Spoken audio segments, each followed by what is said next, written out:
जय हिंद, जय भारत। आज फिर एक बार मैं आपके सामने हाजिर हूँ, जय साजय। आज हम बात करेंगे पहले बीजेपी ने जो हिंदी पट्टी के 3 राज्य जीते, मध्य प्रदेश, राजस्थान और छत्तीसगढ़। उसमें उनकी आगे की रणनीति क्या है, उस पर हम बात करेंगे। उन्होंने किस आधार पर जो नए जो सीएम वहाँ नियुक्त किए हैं, उस पर डिस्कशन करेंगे। बात करते हैं सबसे पहले छत्तीसगढ़ की। छत्तीसगढ़ में जो मुख्यमंत्री बनाया गया है वो है विष्णुदेव साय, आदिवासी समुदाय से आते हैं, नया चेहरा है। दूसरा, मध्य प्रदेश से जो मुख्यमंत्री बनाए गए हैं वो है डॉक्टर मोहन यादव, ओबीसी चेहरा है। उनके नाम के आश्रय कहीं यूपी को साधने की कोशिश नहीं दिखाई देती है। राजस्थान से भजन लाल शर्मा, मतलब एक ओबीसी, एक आदिवासी और एक सवर्ण। इस तरह से बीजेपी ने गणित बिठाया है। यहाँ पर एक सोचने वाली बात जो आती है वो ये आती है कि बड़े बड़े दिग्गजों को किनारे क्यों किया गया। क्या उनसे मोदी जी को कहीं खतरा था, या अमित शाह अपने लिए पिच तैयार कर रहे थे आगे की। ये एक सोचने वाली बात है। मेरे को जो लगता है, या मेरे जैसे काफ़ी लोगों को ये लगता है कि जो भी छत्तीसगढ़, मध्य प्रदेश और राजस्थान में बीजेपी ने किया वो कहीं से भी न्याय संगत नहीं था। आप किसी राज्य की बागडोर जिस व्यक्ति को सौंपना चाहोगे, आप चाहोगे कि वो काबिल हो, अनुभवी हो और उसे उसका पूर्ण ज्ञान हो। लेकिन जो तीनों जगह के मुख्यमंत्री नियुक्त किए गए, उन्हें देख के कहीं से ये नहीं लगता कि वो सीएम पद के या मुख्यमंत्री पद के सबसे काबिल व्यक्ति थे। कहने का मतलब यह है, कहीं ना कहीं उन लोगों के साथ नाइंसाफी हुई जो सीएम का मुख्य चेहरा थे और जिन्हें मुख्यमंत्री बनाया जाना चाहिए था। उनके पास पर्याप्त अनुभव था सीएम के रूप में काम करने का। दूसरी बात, उन्होंने पार्टी को चुनाव जिताने में अहम भूमिका भी निभाई थी, उनका योगदान भी था। अगर आप कोई नया चेहरा लाना चाहते थे तो आपको जो काबिल व्यक्ति था उसको मुख्यमंत्री बनाकर, और जिसको आप आगे के लिए मुख्यमंत्री के लिए नियुक्त करना चाहते हो उसको डिप्टी सीएम के रूप में शपथ दिलानी चाहिए थी, जिससे कुछ साल वो उनके अंडर में रह के उस पद का अनुभव भी प्राप्त करते हैं। ये डिसीजन कहीं से भी एक काबिल डिसीजन नहीं लगता। ये डिसीजन किसने लिया, क्या लिया, इस उसमें मैं जाना नहीं चाहूँगा, लेकिन कहीं से भी न्यायोचित और कहीं से भी तर्कसंगत और सही नहीं लगता है। ना पार्टी के हित के हिसाब से ये डिसीजन सही लगता है और ना इंसानियत के हिसाब से। एक तरफ शिवराज सिंह चौहान को किनारे कर दिया गया, जिन्हें लगभग 15 से 18 साल का अनुभव था। उनकी कई सारी योजनाएं जनता में लोकप्रिय थी, जैसे लाडली बहन योजना। कई सारे वीडियो सोशल मीडिया पे आए भी हैं जिसमें उनकी बहनें उनको याद करती हुई दिखाई दे रही है, रोते हुए दिखाई दे रही हैं उनके साथ, और ये कहते हुए नजर आ रही हैं कि अगर कोई मुख्यमंत्री का दावेदार था तो शिवराज सिंह चौहान था। वहीं राजस्थान में भी वसुंधरा राजे को किनारे किया गया, जो कि सबसे अनुभवी, उस पद के लिए सबसे अनुभवी दावेदार थी। क्यों किया गया, ये भी कहीं से भी न्यायोचित नहीं है। दोनों ही जो तीनों सीएमओं की जो घोषणा हुई वो कहीं से भी न्यायोचित नहीं है, सवालों के घेरे में है। क्या इसका आने वाले समय में बीजेपी को दुष्परिणाम उठाना पड़ेगा? राजनीतिक घाटा उठाना पड़ेगा। ये आने वाला समय बताएगा कि ये फैसला कितना सही था, लेकिन राज्य के विकास के हिसाब से कहीं से भी उचित नहीं लगता, क्योंकि हम जिसको भी बागडोर सौंपना चाहेंगे वो हमेशा सबसे काबिल व्यक्ति होना चाहिए और उसकी नियुक्ति चुन के आए विधायकों द्वारा संवैधानिक रूप से होनी चाहिए, जो कि वो भी नहीं था कि विधायकों ने खुद चुना होता। पार्टी ने विधायकों पर थोपा, नाम को थोप दिया, तो संविधान के हिसाब से भी कहीं से भी न्यायोचित नहीं है। तो तीन मुख्यमंत्री बनाए बीजेपी ने, और तीनों ही कहीं से भी संविधान अनुसार नहीं थे। जनता के साथ एक तरह से इसे धोखा कहेंगे अगर हम सही लफ्जों में कहें, क्योंकि कायदा ये होता है कि जनता जिन विधायकों को चुन के भेजती है वो अपना नेता चुने और वो सीएम का उम्मीदवार हो, लेकिन ऐसा नहीं हुआ। पर्ची वाला खेल खेला गया, पर्ची के माध्यम से ऐलान हो गया, पर्ची के माध्यम से मुख्यमंत्री नियुक्त हो गए।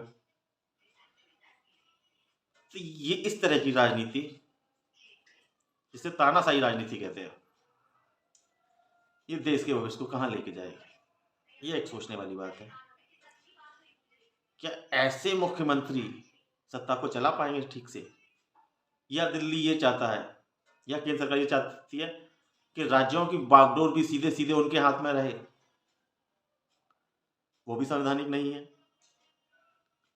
राज्यों को अपनी खुली स्वतंत्रता है कि वो अपने राज्य को, वहां का मुख्यमंत्री अपने अधिकार के अनुसार चलाए,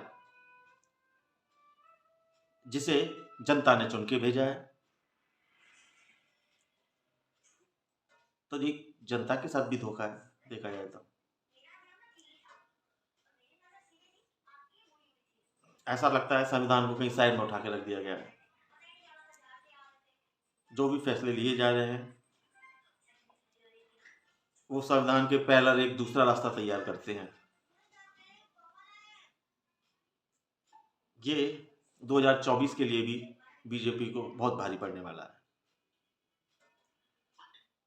हो सकता है आने वाले समय में जिसके बीज दिखाई देने लगे हैं, पार्टी में विद्रोह की स्थिति पैदा हो सकती है।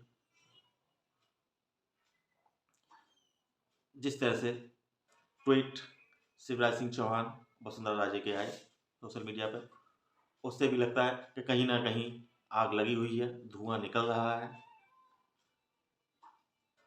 और आग ये कहाँ तक पहुंचेगी ये समय बताया। कहीं ऐसा ना हो कि ये आग 2024 के इलेक्शन के टाइम पर अपनी तीव्र स्थिति में हो, जिसका बहुत बड़ा घाटा या नुकसान बीजेपी को उठाना पड़े।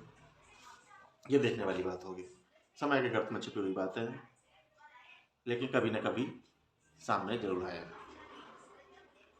दूसरा, हमारी आने वाली पीढ़ी इस फैसले को किस तरह देखेगी? राजनीतिक रूप से इसका आने वाली राजनीति पर क्या असर पड़ेगा? बीजेपी के ऊपर इसका क्या असर पड़ेगा? आरएसएस के ऊपर इसका क्या असर पड़ेगा? और सबसे बड़ी बात कि मोदी सरकार और मोदी जी पर 2024 के इलेक्शन के मद्देनजर क्या असर पड़ेगा, ये देखने वाली बात है। तीनों प्रदेशों के मुख्यमंत्री एक रबड़ स्टैंप की तरह काम करेंगे, ऐसा लगता है। सरकारें दिल्ली से चलेंगी। क्या दिल्ली के पास इतना समय है कि वो अपनी सरकार को भी चलाए और 3 राज्यों की सरकार भी वहीं बैठ के चलाए?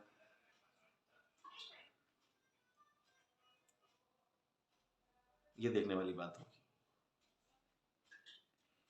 अभी हाल में 2 दिन पहले संसद में कुछ लोगों ने, करीब 5 से 6 लोग थे वो, उन्होंने संसद में घुसने का प्रयास किया।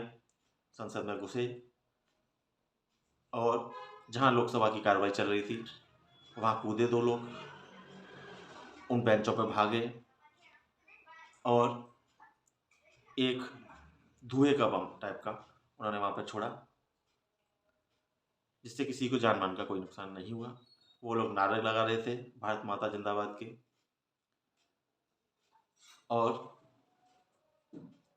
तानाशाही नहीं चलेगी के नारे लगा रहे थे।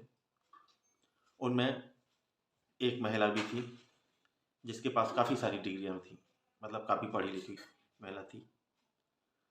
वो बेरोजगारी के मुद्दे को लेके हताश थे। ये शायद उनकी हताशा का ही परिणाम था कि वो इस कार्य को करने के लिए विवश हुए। अब उनको इस कार्य को करने के लिए प्रेरणा कहाँ से मिली, ये एक सोचने वाली बात है। क्या इसके लिए मोदी सरकार जिम्मेदार है?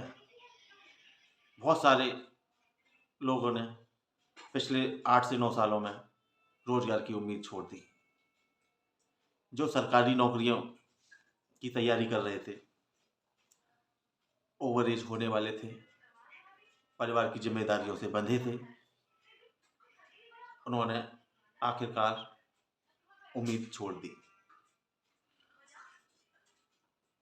और ऐसे कोई 2-4 लोग नहीं हैं, लाखों करोड़ों की संख्या में लोगों ने उम्मीदें छोड़ी हैं। उनमें से ही शायद ये 6 लोग थे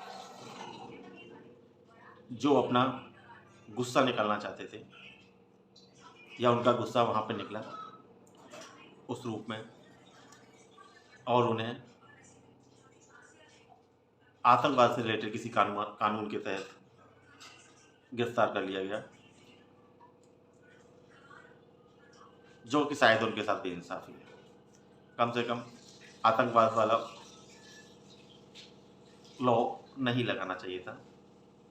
हाँ, अरेस्ट करना चाहिए था, पूछताछ होनी चाहिए थी, बाकायदा इंक्वायरी करनी चाहिए थी, पता लगाना चाहिए था कि उन्होंने ऐसा क्यों किया। लेकिन सीधे सीधे आतंकवाद से रिलेटेड कानून लगा देना भी कहीं से न्यायोचित नहीं है। उसमें एक चीज़ और है, शुक्र करो वो सारे हिंदू थे, किसी माइनॉरिटी कास्ट से नहीं थे। अगर वो कहीं से भी मुसलमान या किसी अन्य माइनॉरिटी से होते तो अब तक गोदी मीडिया ने कहर मचा दिया होता। इधर बीजेपी के नेताओं ने कहर बरपा दिया था सोशल मीडिया पर। ये शुक्र है भगवान का कि ऐसा नहीं हुआ कुछ, उसके लिए मैं भगवान का धन्यवाद करूँगा।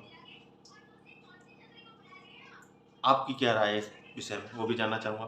क्या तीनों राज्यों को जो बीजेपी ने मुख्यमंत्री दिए हैं कि ये उस पद के साथ न्याय है या नहीं, ये देखने वाली बात है। मैं अपना आज का वीडियो यहीं समाप्त करता हूँ। जय हिंद, जय भारत। फिर एक नए टॉपिक के साथ हाजिर होऊंगा।